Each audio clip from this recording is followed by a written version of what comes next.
پوچھا آپ کے ساتھ اللہ نے کیا معاملہ کیا؟ یہ علماء کرام کی خاطر اور کارکنان عظام کی خاطر، جو عظیم کارکن ہیں مصطفی مشن کے، اور جو علماء کرام ہیں فرزندان اسلام، جو حضور کے دین کی شمع بردار ہیں، علم بردار ہیں۔ تو پوچھا اللہ پاک نے آپ سے کیا معاملہ کیا؟ تو امام احمد بن حنبل رضی اللہ تعالیٰ عنہ نے فرمایا اللہ تعالیٰ نے مجھے معاف فرما دیا اور جنت عطا کر دی اور مجھے اپنے قریب بلایا۔ یہ بات سننے والی قریب بلایا اور بلا کے مجھ سے پوچھا اللہ تعالیٰ نے احمد بن حنبل تو نے میری وجہ سے مار کھائی تھی نا؟ ہائے ہائے ہائے، بس بتانا یہ چاہتا ہوں یہ درجے نہیں ملتے نماز روزے کی کثرت سے، یہ درجے نہیں ملتے کہ وہ قریب بلا کے پوچھے کہ میری وجہ سے مار کھائی تھی نا، یہ نہیں پوچھ، یہ درجے نہیں ملتے۔ یہ انہی قربانیوں کے صلے میں ملیں گے اگر جاری رکھیں گے، یقین قربانیوں کے صلے میں ملیں گے کہ وہ پوچھے احمد بن حنبل کوڑے لگے تھے 90 کوڑے، اللہ پاک نے مجھے قریب بلا کے پوچھا احمد بن حنبل میری وجہ سے تمہیں کوڑے لگے تھے نا، اور میری وجہ سے انہوں نے تمہیں مارا تھا اور تم نے مار کھائی تھی نا میری وجہ سے، یوں پوچھا مجھے۔ میں نے عرض کیا لبیک یا اللہ صدقت، ہاں ایسے ہی ہوا تھا، ایسے ہی ہوا تھا، میں نے یہ عرض کیا۔ تو اللہ پاک نے فرشتوں کو آواز دی اور کہا احمد بن حنبل اور میرے درمیان جو پردہ ہے اس کو ہٹا دو، اور فرمایا احمد بن حنبل جی بھر کے میرا مکھڑا تک لے، جی بھر کے میرا مکھڑا تک لے، میرا چہرہ دیکھ لے۔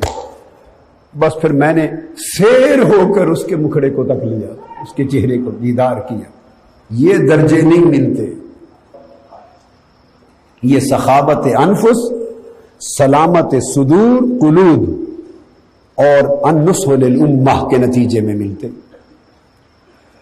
اور دوسرا خواب جس کو علامہ ذہبی نے اور امام ابن جوزی نے دونوں نے روایت کیا، سب نے، وہ یہ کہ امام احمد بن حنبل خواب میں ملے کہ اپنے کئی تلامذہ، اور ان کے سب تلامذہ محدثین تھے، ہر خواب روایت کرنے والا محدث ہے، امام ہے، خواب میں ملے، انہوں نے خواب دیکھا، اس محدث نے خواب دیکھا کہ میں جنت میں ہوں، اور انہوں نے دیکھا کہ 3 آدمی ہیں، ایک جنت کے دروازے پر کھڑا ہے اور اس کو یہ اذن اور اختیار دیا گیا ہے کہ ہر آنے والے کو دیکھے، پہچانے، جس کو چاہے جنت میں داخل ہونے دے، جس کو چاہے واپس موڑ دے۔ ایک آدمی جنت کے دروازے پر کھڑا ہے، جس کو چاہتا ہے جانے دیتا ہے، جس کو چاہتا ہے واپس موڑ دیتا ہے۔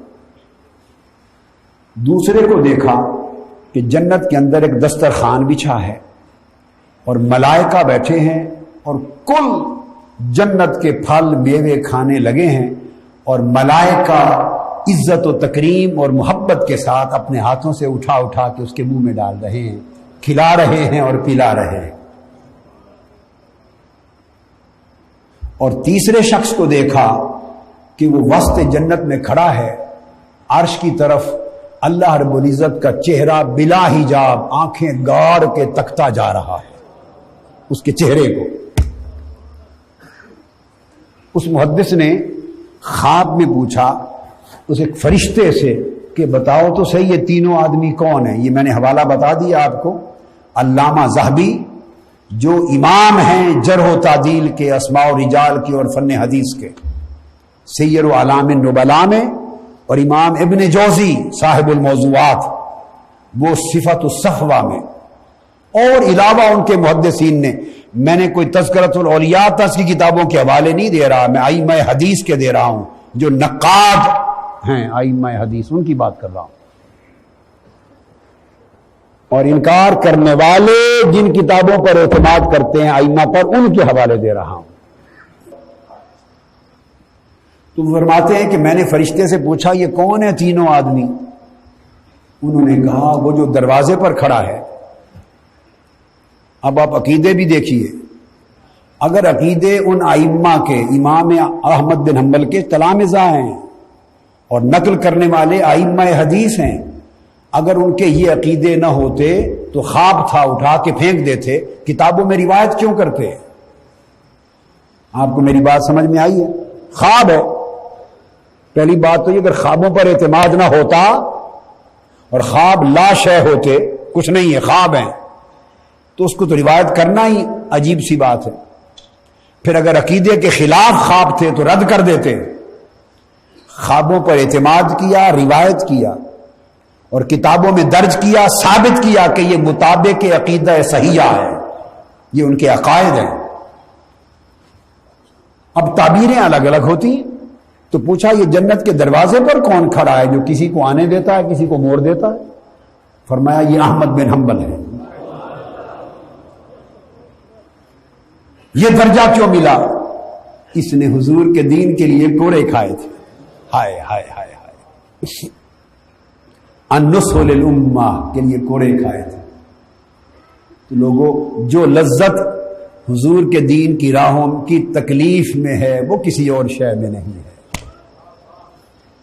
یہ کام کیا کرو، حضور کے دین کے لیے تکلیفیں اٹھایا کرو۔ جو درجے اس طور پہ ملیں گے وہ کسی اور عبادت سے نہیں ملنے۔ تو وہ جو کھڑے کسی کو داخل ہونے دیتے ہیں کسی کو نہیں، وہ اس لیے رب نے دکھا دیا ہے کہ احمد بن حنبل کے خلاف سب جمع ہو گئے تھے اس وقت کے، بڑی کثرت کے علماء، فتوے لگوائے اور حکام وقت سے کوڑے لگوائے، جیل بھجوایا۔ آج رب نے جنت کے دروازے پر اس لیے کھڑا کیا ہے کہ احمد بن حنبل یہاں کھڑا ہو، جو صحیح العقیدہ جس کو تو سمجھے اس کو جانے دے، جس کو نہ مناسب سمجھے نکال کے باہر پھینک دے۔ یہ درجے اللہ دے گا۔ اور پوچھا وہ کون ہے جس کے لیے دسترخوان بچھا ہے اور فرشتے کھلا پلا رہے ہیں اور وہ اپنے ہاتھ سے کھاتا پیتا ہی نہیں، ایسے مست الست موجی بیٹھا ہے اور فرشتے کھلا پلا رہے ہیں؟ کہا وہ بشر الحافی ہے، وہ جو ننگے پاؤں بغداد کی گلیوں میں چلتا تھا، وہ بشر الحافی ہے۔ کیا؟ بشر الحافی ہے۔ ایک روز امام احمد بن حنبل کی خدمت میں ایک پردہ دار خاتون آئی اور اس نے آ کے پوچھا کہ اے امام، میں سوت کاٹتی ہوں اپنے گھر کی چھت پر، دیا ہوتا ہے چھوٹا سا چراغ، اس کی روشنی میں، اور کاٹتی ہوں اور وہ بیچ دیتی ہوں بازار میں کسی کے ہاتھ، اور بیچ کر وہ میرا ذریعہ معاش ہے، کھاتی ہوں، روزگار ہے، رزق حلال۔ کسی وقت بادشاہوں کے جلوس گزرتے ہیں، ان کی یہاں سے جلوس گزرتے ہیں، ان کی سواریاں گزرتی ہیں اور اس میں بڑی بڑی قندیلیں، بڑی بڑی روشنیاں، اونچے اونچے فانوس لگے ہوئے ہوتے ہیں اور دیر تک وہ گزرتے رہتے ہیں۔ ان کی روشنی ہمارے گھر کی چھت پہ دیر تک پڑتی ہے، تو میں سوت کاٹتی رہتی ہوں۔ تو جب ان کی روشنی پڑتی ہے تو روشنی زیادہ ہو جاتی ہے، تو سوت زیادہ تیزی سے زیادہ کاٹا جاتا ہے۔ تو اس وقت جو سوت کاٹتی ہوں، کیا اس کے پیسے میرے لیے حلال ہیں یا نہیں؟ کیونکہ وہ سرکاری جلوس کی روشنی کا وقت ہوتا ہے۔ آئے آئے امام، وہ زمانے بیت گئے،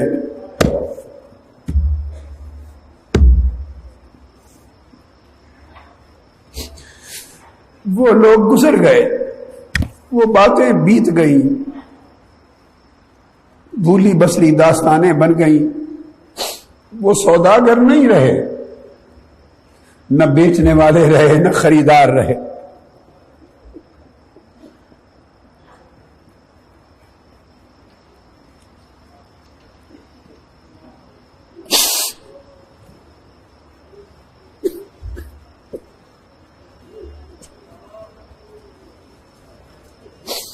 اب تو دنیا کے کتے ہیں، کلاب الدنیا ہے۔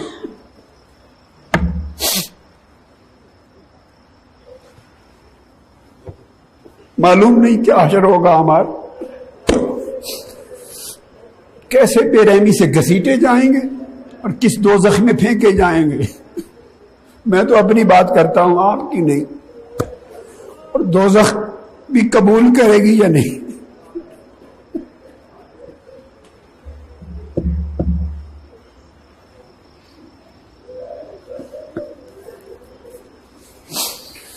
جب امام احمد بن حنبل نے یہ مسئلہ سنا، اس خاتون کھڑے ہو گئے اور کام اٹھے، کہنے لگے بی بی فتویٰ اور مسئلے کا جواب تو بعد میں دوں گا، پہلے یہ بتا کہ تو ہے کون؟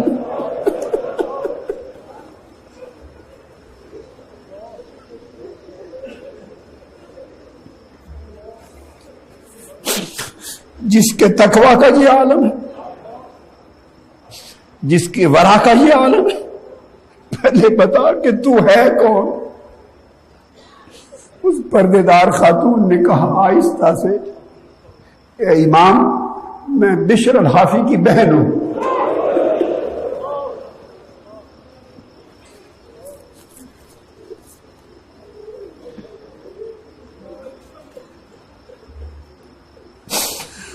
آپ سب لوگ مجھے معاف کر دینا، میں اس قابل نہیں کہ یہ چیزیں آپ کو بیان بھی کر سکتا، کہیں اسی گناہ میں نہ پکڑ لیا جاؤں۔ یہی گناہ ہی آخرت کے عذاب کے لیے کافی ہے۔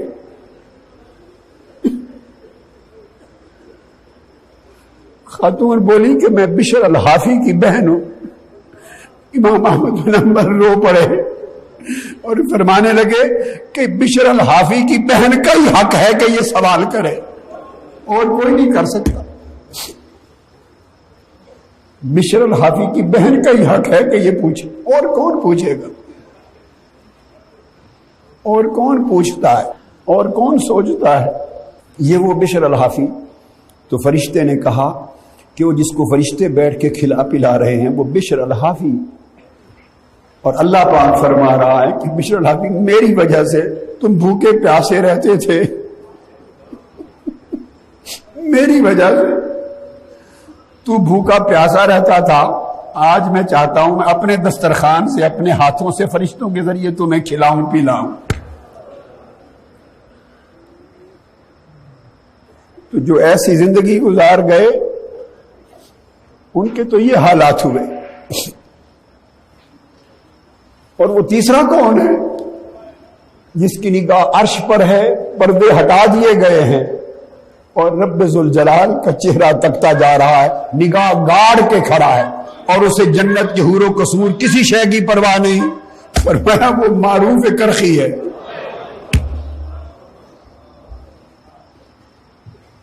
وہ معروف ہے کرخی ہے۔ اس کو یہ صلہ کیسے ملا؟ وہ تب سے جب سے وفات ہوئی وہ بکھڑا تک رہے ہیں، لوگوں کو تو قیامت کے دن نصیب ہوگا، وہ تکتے جا رہے ہیں۔ اس کو یہ صلہ کیسے ملا؟ اس لیے کہ اس نے زندگی میں، ساری زندگی میں جو عمل کیا، کسی عمل کی کوئی جزا اور کوئی اجر نہیں چاہا سوائے اس کے دیدار کے۔ تو اللہ نے کہا معروف کرخی تو میرے دیدار کے سوا چونکہ کچھ نہیں چاہتا تھا، لو آج آتے ہی راج کے دیدار کر۔ یہ تین چیزیں بتا دی ہیں، تین چیزیں بتا دی ہیں جو اس کے لیے بھوک اور پیاس برداشت کر لے، اسے وہ اپنے نرم و نازک پیارے قدرت کے ہاتھوں سے کھلائے گا پلائے گا۔ جو اس کے لیے تکلیفیں اٹھا لے اسے قریب بلا کے پوچھے گا میرے لیے تکلیف اٹھائی تھی نا۔ یہ ذرا غور کرے نا کہ اگر کوڑے لگے ہیں احمد بن حنبل کو تو رب بلا کے پوچھتا میرے لیے مار کائی تھی، اور ان کا عالم کیا ہوگا جو کربلا میں پورے 72 نفوس ذبح کروا گئے، ان کا حال کیا ہوگا؟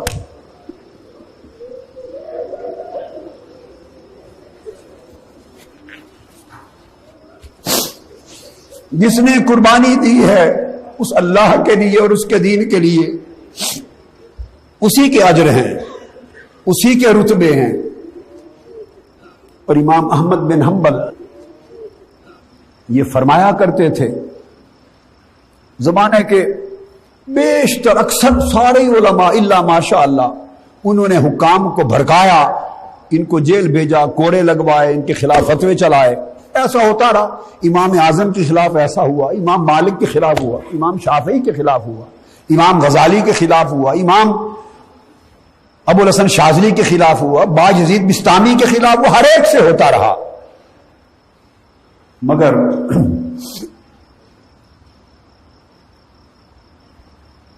امام احمد بن حنبل اپنی زندگی میں فرماتے تھے، جب لوگ پوچھتے تھے کہ آپ کو ملحد کہلوا دیا، زندیق کہلوا دیا، سزائیں دلوا دی، تو حق اور باطل کا پتہ کیسے چلے گا؟ کب پتہ چلے گا حق اور باطل کا کہ حق پر کون تھا، باطل کون ہے؟ کب پتہ چلے گا؟ امام احمد بن حنبل کہا کرتے تھے کہ جس دن سب کے جنازے اٹھیں گے حق اور باطل کی بات کھل جائے گی، کہا کرتے تھے جس دن جنازے اٹھیں گے دنیا دیکھ لے گی حق پر کون تھا، باطل پر کون تھا۔ تو امام احمد بن حنبل کا جس دن جنازہ اٹھا 13 لاکھ آدمی آپ کے جنازے میں شریک تھے۔ کتنے؟ 13 لاکھ آدمی جنازے میں شریک تھے۔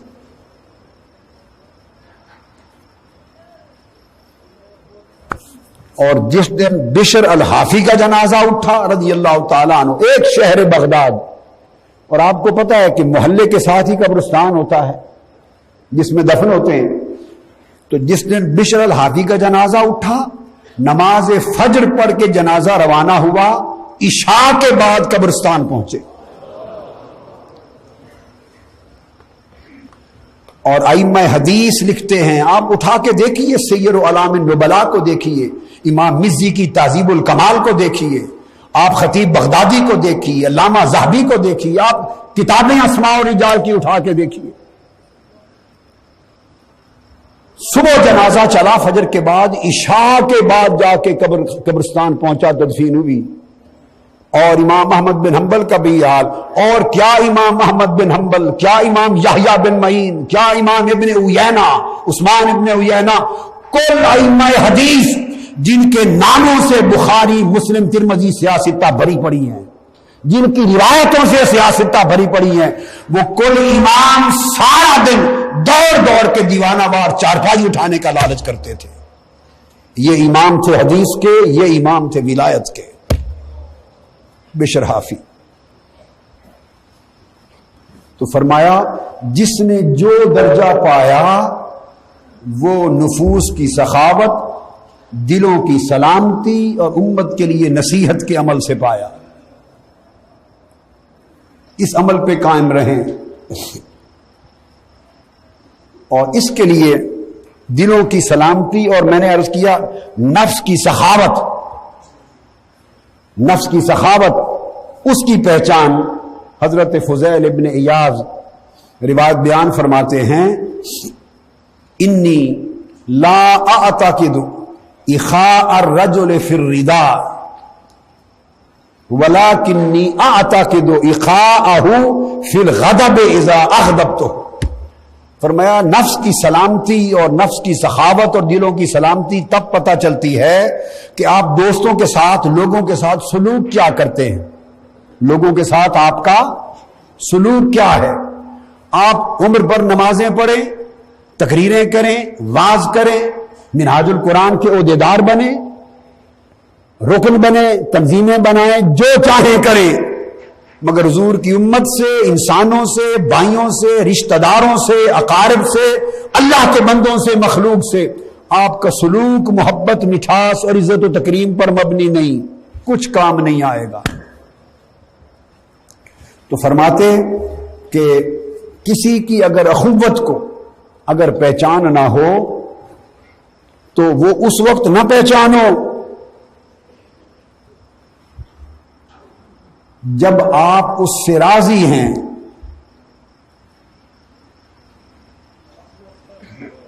آپ اس سے جب راضی ہیں، یا یوں سمجھ لے کہ وہ آپ سے راضی ہے اور آپ سے بھلائی کر رہا ہے، آپ پر احسان کر رہا ہے، آپ سے اچھائی کر رہا ہے، تو اس وقت وہ آپ کو اچھا لگے۔ فرمایا یہ پہچان نہیں ہے سخاوت انفس کی۔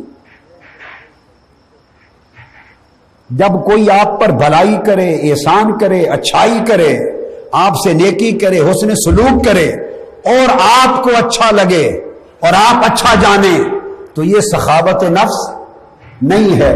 فرمایا پہچان اس وقت نفس کی سخاوت اور